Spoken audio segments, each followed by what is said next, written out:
El tema de las palabras es un tema que a mí me apasiona mucho, especialmente por lo que dice el libro de Proverbios, ¿no? Que hay un poder tremendo en lo que nosotros decimos. Si hablamos vida, lo más probable es que vivifiquemos.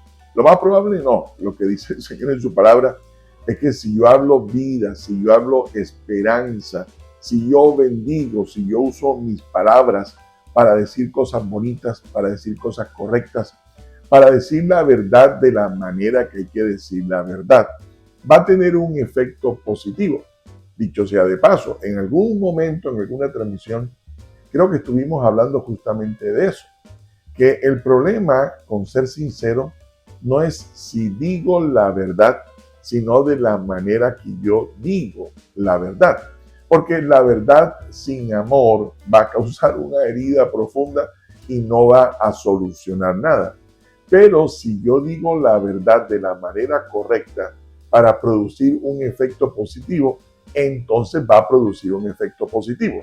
Hay poder en lo que decimos y si habrán notado y si no se van a dar cuenta pronto, estamos en una época donde la gente habla muy mal, maldice, entre líderes, entre gobernantes, entre políticos.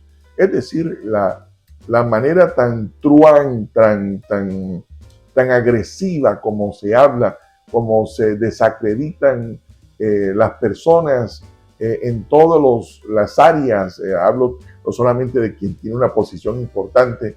Qué terrible ver a alguien a quien el Señor le ha permitido tener una posición importante en el gobierno o en una compañía, en una empresa, en una tienda, en un almacén. Termina hablando de la manera que no corresponde a la persona a quien Dios le ha dado el privilegio de dirigir la organización, la institución.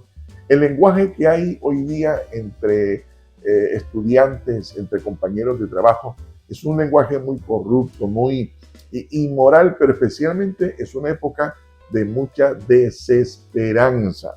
Por eso me encanta el hecho de poder recordar con ustedes que en lo que yo digo hay poder y el Señor a nosotros nos ha regalado esta bendición de poder bendecir, de poder hablar de la manera correcta entre amigos, entre novios, entre parejas, entre padres.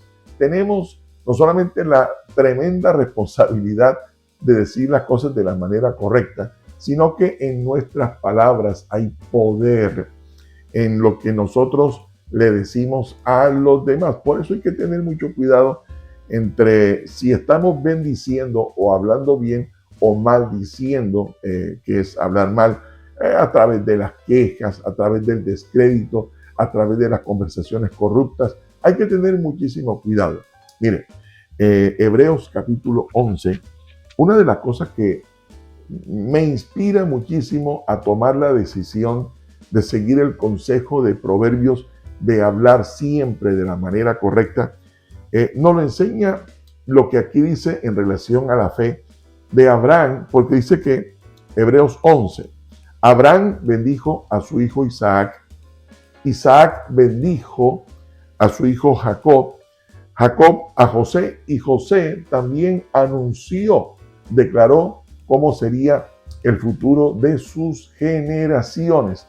Es decir, esto no es que Abraham le dijo a su hijo Isaac, hijo, que Dios te bendiga. No, él lo bendijo. Habló que su futuro sería muy bueno. Así lo hizo Isaac con su hijo. Así lo hizo Jacob con José y José con sus generaciones. Porque Dios a nosotros nos ha regalado para la fe, para que en un acto justamente de esperanza nosotros podamos decirle a nuestros hijos, a nuestra familia, a nuestros compañeros de trabajo, que aunque los días son difíciles, aunque todos tenemos momentos angustiantes, nosotros podemos hablar de lo que podemos esperar en nuestro Dios.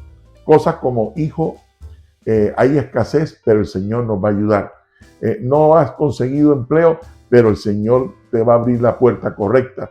Tenemos en nuestras palabras una tremenda llave que abrirá bendiciones a las personas que nos rodean. Por eso insisto, en este tiempo de desesperanza, en este tiempo de tantas maldiciones, de tantas quejas, nosotros podemos seguir el ejemplo de Abraham, que en un acto de fe, en el nombre del Señor, en vez de unirnos a las quejas con todo el mundo sobre lo que está pasando, sobre el presidente que gobierna, sobre el alcalde que está a cargo de la ciudad, sobre lo que sea, sobre las guerras, en vez de unirnos a las críticas o descréditos o estar hablando amargura o queja, nosotros en el nombre del Señor podemos cambiar el ambiente de muchas personas hablando de la manera correcta. Podemos tomar la decisión de evitar conversaciones corruptas, podemos evitar cerrar nuestros oídos a conversaciones o comentarios tóxicos que dañan nuestra fe, que nos apartan del Señor, que generan confusión, y por el contrario podemos combatir en el nombre del Señor este tiempo tan difícil, hablando esperanza en el nombre de Jesús. Hay que decirle a la esposa, hay que decirle al esposo, hay que decirle a la familia, hay que decirle a los amigos, hay que decirle al mundo que mientras nosotros nos acerquemos al Señor, entonces en el nombre del Señor hay esperanza de que cualquier cosa que estemos atravesando va a mejorar precisamente en el nombre de Cristo Jesús. Bueno, les envío un gran abrazo, los quiero mucho. Que tengamos un muy excelente día. Nos va a ir bien en el nombre del Señor. Nos vemos mañana.